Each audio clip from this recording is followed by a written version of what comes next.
trying to shock the world. You are Locked On Fantasy Basketball, your daily fantasy basketball podcast, part of the Locked On Podcast Network, your team every day.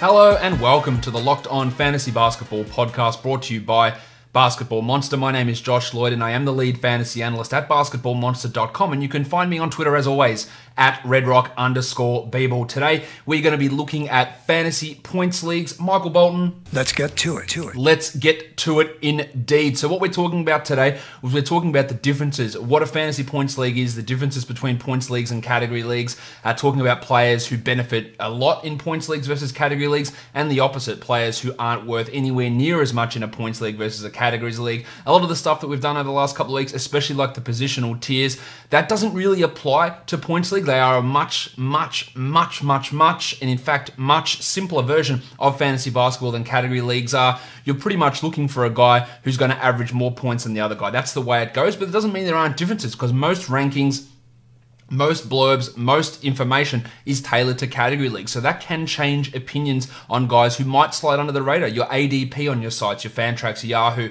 your ESPN, whatever site you're playing on, that ADP is in general tailored towards category leagues, because they are by far the largest proportion of leagues that are run are category leagues. So you'll see these guys, and it's important to be able to look at those guys in your draft queue and find out who's sliding because of that ADP, which is not going to be relevant to the type of league that you're playing. Points leagues are a great introduction for someone coming from fantasy football, coming across to fantasy basketball, getting people involved, your family, your brother, your sister, your mum, your partner. My partner is joining fantasy basketball for the first time this season. She is in one of the Red Rock Challenge points leagues. She knows nothing about the NBA, nothing about fantasy, so I'm trying to teach her up before the draft, which actually kicks off. It's probably kicked off by the time you're listening to this podcast, so we'll see how she goes in that one. But it's a great way to get people involved in fantasy basketball and involved in the NBA, so that's why we are looking at fantasy points leagues now.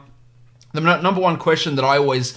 not the number one question, but a question I often get when talking about points leagues is what settings to use. Well, the NBA introduced a standard points settings for standard leagues. It's adopted over on FanDuel for DFS as well, Yahoo for DFS, Yahoo and ESPN for season long as well. Moneyball uses it here as well in Australia for DFS. I don't think DraftStars has the exact number. They don't have the exact same settings, but these are the standard points league settings. So if you're ever tweeting me a question, Instagramming me a question, Locked On Fantasy Basketball, YouTubing me a question, say, who do I pick? Points league. You got to be specific, because this changes so much. Now, in a category league, most people are just using the standard 8 or 9 categories, and if you're using anything extra, you got to tell me. You can't say, in a 15-cat league, who do you like better? Because that means nothing. Same as if you say points league, it means nothing unless you say default points leagues. These are the defaults. Points. Every point you score equals 1 fantasy point.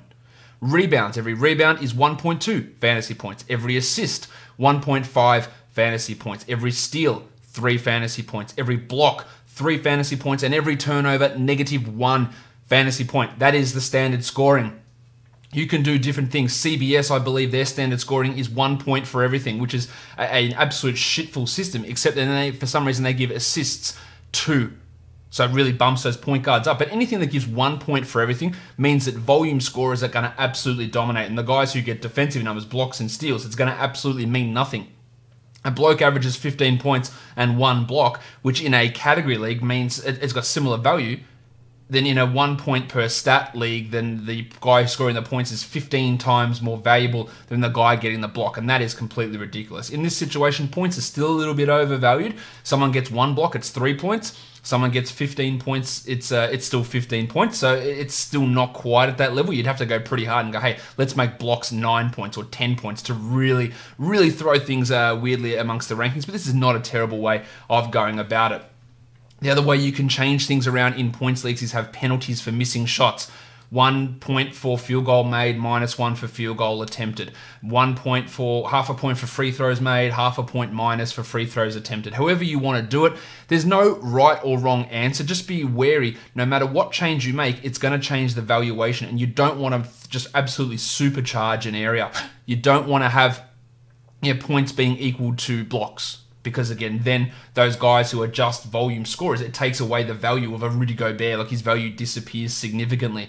It changes things quite a bit. So just be wary of what you're doing in terms of that. But this is the standard points league settings. This is what we are doing for all the Red Rock Challenge points leagues as well. This is what you get in DFS. This is what you get on Yahoo Standard, on ESPN Standard. These are your standard fantasy points leagues categories. Don't forget, guys, we've got Mac Weldon who is supporting today's show. So go ahead and check out Mac Weldon and use that promo code LOCKEDON for 20% off your first order. All right, let's have a look now at some other information. So what else can you do? As I've mentioned, you can add those field goal and free throw attempts and misses, free throws, field goals, all that sort of stuff. But the other thing that often happens in points leagues is bonuses, double bonuses, triple bonuses. I'm not for these, and I'll tell you why. Is because a person who, it's an arbitrary number for a start. It's 10. Like, why is 10 the cutoff bonus? But the people who get the double-double, that average 12 and 10, they're already getting the bonus from having 10 rebounds versus someone that gets 9 rebounds, they get that extra 1 or 1.2 points. So why should they then get a 5-point bonus because they grabbed 1 extra rebound? It doesn't make sense to me. Now, some people like it because it can really be a way to catch up if you stream a double-double guy and, hey, here's his 5 points and here's his 20 for a triple-double. So many people put like, oh, here's 1,000 points for a quadruple-double. I don't know why you bother. It's just not going to happen. Or the other thing that people have ejections or personal fouls and techs. I hate all that bullshit. I don't like those as categories. But they are things people do. The other things you can do, offensive rebounds and defensive rebounds. You can put those in as separate categories. So that's another way that you can go about putting more categories in for the big man, splitting those up. Maybe you want to do offensive rebounds as 1.5, defensive rebounds as 1.2. An interesting way for fantasy points leagues is to try and keep efficiency as a part of it, and it's something which I'm toying with. Looking at, I think I did one league like this last year. Maybe I'll institute it for the Red Rock Points leagues next year. But it's using John Hollinger's game score statistic, which is based on his PER statistic, which of course is a little bit of it's a very outdated advanced number. But game score is interesting. What it does is you get 1 point per point, you get 0.4 points per field goal made, you get negative 0.7 points for every field goal attempted. Free throws attempted minus free throws made, that gets times by negative 0.4. Offensive rebounds are 0.7, defensive rebounds are 0.3, steals are 1, assists are 0.7, blocks are 0.7, personal fouls are negative 0.4, and turnovers are negative 1. So that is the game score number. If you use Fantrax, actually you can just use one scoring category as game score. That's what you can do, and instead of having all these individual things. But this is an interesting way of doing it. It takes efficiency into consideration. It's again based on PER as a single number. I think 40 is when you're looking at elite numbers. 20 is looking at average type numbers, and it does separate the good from the bad player, while also taking into account efficiency numbers, fouls, turnovers, all those sort of things as well. Weighing offensive rebounds more importantly than defensive rebounds. So it is an interesting number. I said 20 was average. 10 is an average score. 40 is an amazing score for game score. So that's another way you can look at doing points leagues if you want to take into consideration efficiency. It's better than just doing -1 attempts, -1 made. This is a good way to do it. So just Google Hollinger game score if you want to go back and have a look at that formula that I just mentioned. All right, so let's have a look. Which players are better in points leagues than in category leagues? The number one guy for this, who, according to my projections, comes in a whopping 65 spots higher in a points league than a category league, is Wiggo.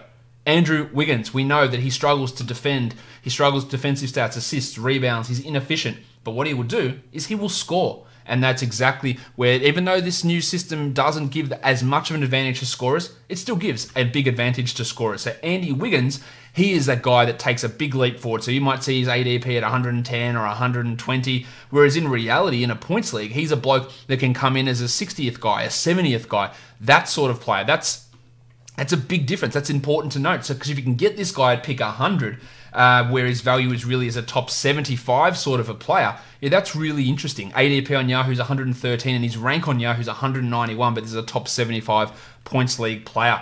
RJ Barrett, a guy that maybe it's the Canadianness in them, but it really does profile similarly to Wiggins. Poor efficiency, poor defensive numbers, but racks up rebounds. He will score a bit. He will get assists. I've got him coming in significantly better in points leagues versus category leagues. In fact, 48 spots higher in points leagues versus category leagues. Again, we're looking at guys in the standard points league scoring setting that have real hits in their efficiency or lack in those defensive numbers, but really bring it in the higher volume categories, points and rebounds. And that's where we're seeing these two guys come in.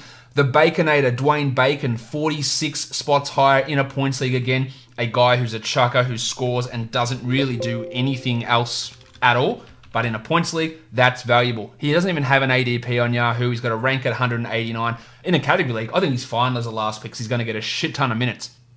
In a points league, he moves into a 10th, 11th round sort of player who could, realistically, he could average 18 points a game this season for the Hornets and bring you, 25, 26 fantasy points per game this season. And that is a guy that you look at who you get in those last couple of rounds who could really return a significant amount of value.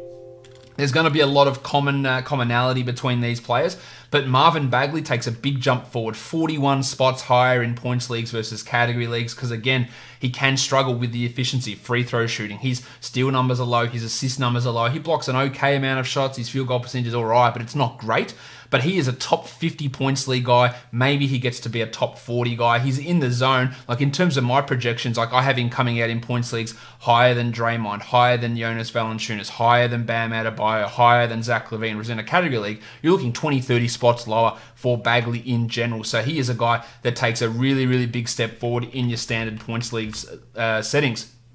Brandon Ingram, another guy who scores a lot, but the lack of defense, the lack of efficiency, the poor free throw shooting, it really hurts him in category leagues. 110 ADP on Yahoo, but like Wiggins, this is a bloke that can crack the top 75 for points leagues because he's going to score. He's going to score quite a bit. He can rebound, he can get some assists, but it's all about that scoring. I think I've got him projected here at about 32, 33 fantasy points per game, which puts him into that top 75 range, and he has a 37 ranking disparity between his points league rank and his category rank. So again, you're seeing a commonality here. Wiggins, poor percentages. Barrett, poor percentages. Bacon, no other stats and poor field goal percentage. Bagley, poor free throw percentage, a points and rebounds guy. Ingram, a points guy with poor percentages. It's a pretty common theme. So when you ask those questions, which guys to really target in points leagues, these are the guys that really make a difference. It's the scorers who lack in other areas. Let's go and have a look at a few more guys who get boosts here. Julius Randle. Now, Julius Randle, I think, is still going to be good for this upcoming season. I don't think he's going to be as good as some people think, but in a points league, yes, he is going to be that good. I think he's a top 30 points league guy. His rank on Yahoo is 69. Giggity! Which I think is about right in that 55 to 65 type of range in the category league. But he is a third round points league guy. I think I did a points league best ball draft and I had the pick on the turn at the 24-25 and I grabbed him there. That's the sort of area you feel relatively confident with what Fizdale is going to do. That is the sentence I never thought I would say in my life. But I feel relatively confident in how Fizdale is going to deploy Randle. Of course, any confidence I can't wait to dive into the Fizdale quotes that prove out to be false 24 hours later this season. It's going to be awesome. Going to have Fizdale watch on the podcast. But Julius Randle, a guy who does take a big step forward in points leagues.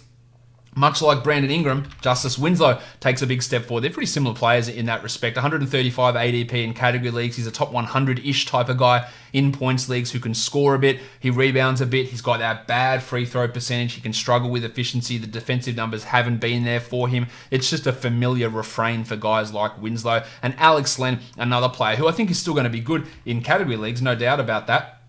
But I think he's a top 100 points league guy pretty comfortably. His rank is 127 over on Yahoo, so you can get 25, 30 spots of value out of Len as the presumptive starting center there for the Atlanta Hawks. A points and rebounds sort of guy who can get some blocks as well, which can be helpful. Dennis Schroeder coming in as another guy with a 30-spot rank difference in his points leagues versus categories. 33 to be precise in the way that I'm looking at it.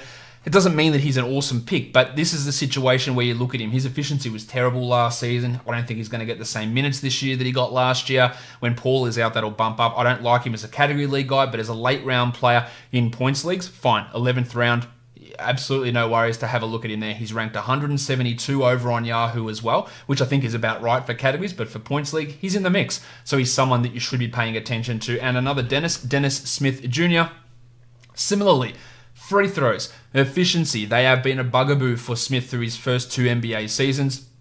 Will he get the minutes to be the starter in New York? I've got absolutely no idea. Again, Fizdale doesn't know, and when we revisit this on November the 20th, Fizdale still won't know what he's doing on a night-to-night basis. But I think that 28 minutes for Smith is a realistic expectation at this point, and then we'll see where that goes. But that puts him in that 10th round range with upside, because if he plays 35 a night, Dennis Smith, then he does push into the top 70, top 80 of points leagues. But that is, of course, at this point, a pretty big if. Let's look at the next bunch of guys who are better in points leagues. Hassan Whiteside. It's mainly those free throws that bring him down in overall category ranks. But again, overall category ranks, you know the peril in relying upon those. Whiteside is a top 50 points league, guys, because the free throws aren't really counting. But if you're punting free throws, that's probably where he lies in category leagues anyway. But when his ADP comes in at 70 and you're at pick 45 in the 4th round, then Whiteside could be that guy you're looking at. And he could have value there. He actually almost definitely will. That will drop off as the season goes. But for the first 4 months of the year, maybe he's a top 30 guy. Maybe he's a top 35 guy to begin the season. And then maybe you trade him out in January before Yusuf Nurkic comes back and get yourself another top 45 guy for the back end of the season. You've got Big Steve Adams as well, who's 31 spots higher in a points league. The free throws kill him. He's not a very high block guy, but he's going to get more rebounds with Westbrook out of town. He's going to score maybe a little bit more as well, so I like him as a 5th round type center. And the future MVP, Kyle Kuzma, I don't think he's got any place in a category league this year, just with Anthony Davis and LeBron there. And again, remember that Kuzma has never been a top 100 category league guy. He may not even be a top 100 points league guy this season, but he is a player who has more value, 30 spots higher at the moment. Now, the problem is his ADP on Yahoo is 97, which, again, is an absolute burn of a pick. You shouldn't be burning your pick there at 97 on the future MVP. So maybe that takes him out of calculations.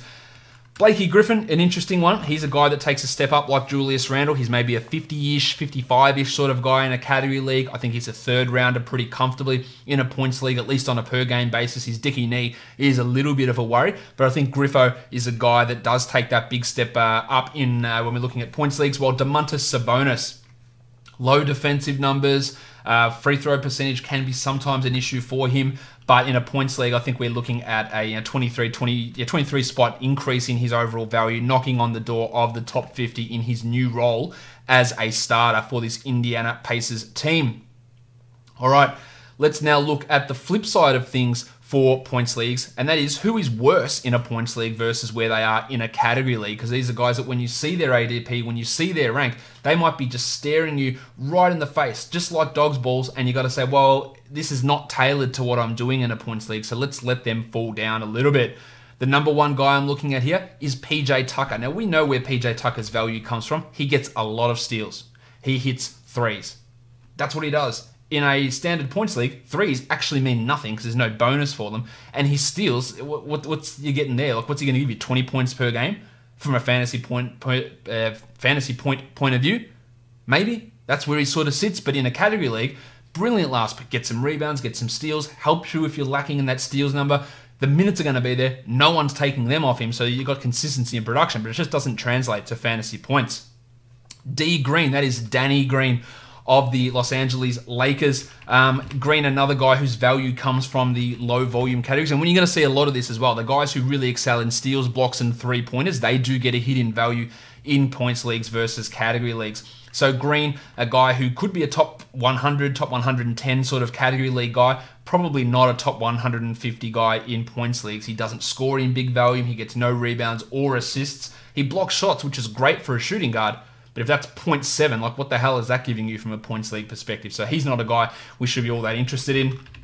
MIKAL Bridges, similarly, I reckon he can crack the top 100 in category leagues. Steals, assists, flourished a bit. He can block shots. He hits threes. He can be efficient. It means nothing in a points league. So Bridges, to me, is that you take him in the last round sort of a player, whereas he's a 10th and 11th round guy in a category league. So it is a drop in my projections of 44 spots in points versus category leagues for MIKAL Bridges.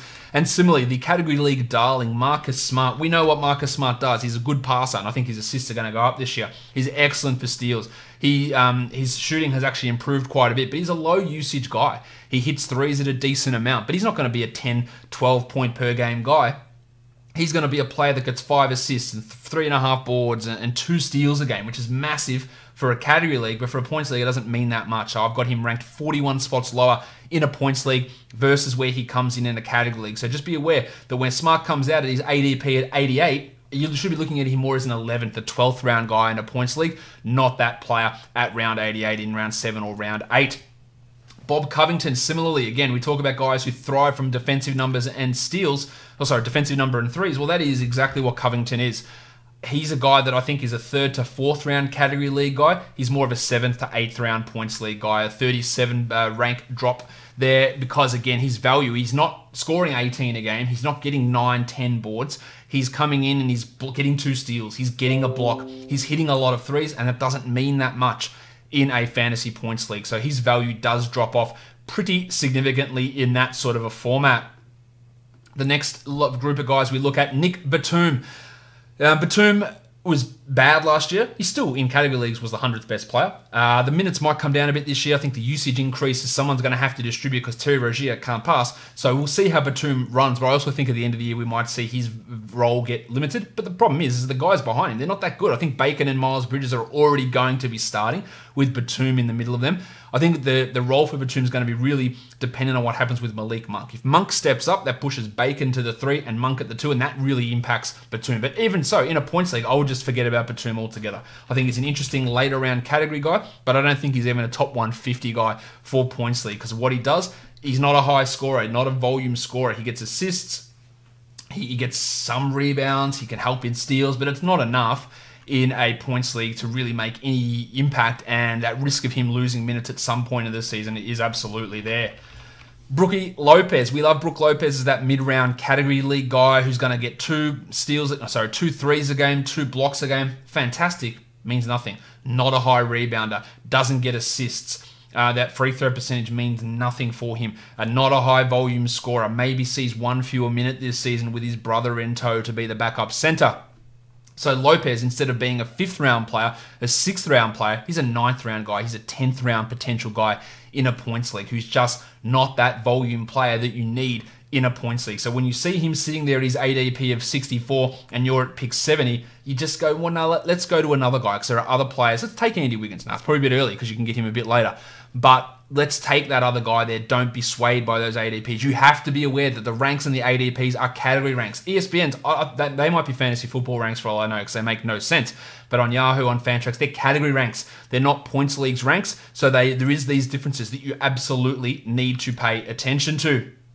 Paddy Beverly, another guy, the steals, the rebounds from a point guard can be really valuable, decent or really good shot blocking numbers from a point guard, but yeah, as a 10th round category league guy, I think he drops quite a bit. 30 spots fewer or 30 spots lower in a points league, not really someone you need to pay too much attention to. And Maxi Kleber, like a bargain basement Brook Lopez, gets his blocks, hits his threes, doesn't do too much else. That doesn't translate into fantasy points leagues. So Maxi Kleber, a guy that drops down by 29 spots, and Davis Bertans, the presumptive starting power forward for the Wizards, maybe, we don't know at this point, but Bertans hits a lot of threes. That's great. Means nothing for points league. So here's a guy that is well down the list, has an ADP of 130 on Yahoo, probably more of an outside the top 150 guy, and someone that you could leave alone in the majority of fantasy points leagues. Next bunch of guys, or the last bunch of guys I want to look at here, Otto Porter. He's excellent for roto, pretty good for head-to-head, nowhere near as good in points league. So it is a pretty significant drop-off for what Porter does. He just provides solid value across the board. Gets steals, rebounds okay, scores all right, hits some threes. In a points league, though, with an ADP of 35, I wouldn't want him until the 5th or maybe 6th round in a points league. 25 spots lower in my overall projections there. Stormer Norman Powell, another one who does come out worse in... he's an interesting late-round flyer in a category league. In a points league, there are better guys, 25 spots worse. Smokin' Joe Harris, we know what he does. He hits threes, and he hits them at a ludicrous amount. If your category league has 3-point percentage in it, Joe Harris's value is sky high. He was at 47% from 3, and he shot over 50% from 3 at the FIBA World Cup as well. So he has value in that sort of an area, but for points leagues, there's just no point in grabbing a guy like Joe Harris, a low-volume, high 3-point percentage guy. It just doesn't translate to a fantasy points league. Joshy Richardson comes in 24 spots lower in points versus categories. We think his value this year is going to come from an increase in steals and an increase in blocks, and that just doesn't move the needle for fantasy points leagues. Now, it is an interesting spot to where he fits with the Sixers. He was a top 50-ish the target last season. I think he's more of a 7th round sort of player this year, but in a points league, he's more of a 9th round guy, barely cracking the top 100 in my opinion. So that is important to know. And Terrence Ross, again, just volume threes, who gets good free throw percentage, it means nothing. It doesn't count as well for fantasy points leagues. He's a guy in a category league, in 11th round, you need some threes, you need 2 threes a game. Rossi can be that guy. In a points league, what am I looking at? A bloke who gives me 25 fantasy points per game, maybe, with very limited upside. I think that's the way that we should be looking at Terry Ross for this upcoming season. That'll do it for my look at fantasy points leagues. But remember, tomorrow I am doing a fantasy points mock draft with a bunch of Patreon supporters, some people from Twitter as well. I'm going to be going in, I'm going to be shit-talking all of their picks, I'm going to be looking at how things pan out, and looking at the differences in strategy in a points league, and which guys I'm going to be taking before their ADP or their rank, as I outlined in this show. So make sure you are checking out that mock draft as well. We did an auction mock draft yesterday. I hope you guys enjoyed that. There's going to be plenty more mock drafts coming in the coming weeks before the NBA season starts. Follow me on Twitter at redrock_bball and Instagram at LockedOnFantasyBasketball as well. We've got some polls that go up there in our stories. Subscribe, Apple Podcast, Stitcher, Google Podcasts, Spotify, and on YouTube. Give me a thumbs up. Leave a comment below. Hit the bell so you never miss an episode as well. Guys, we are done here. Thank you so much for listening, everyone. See ya.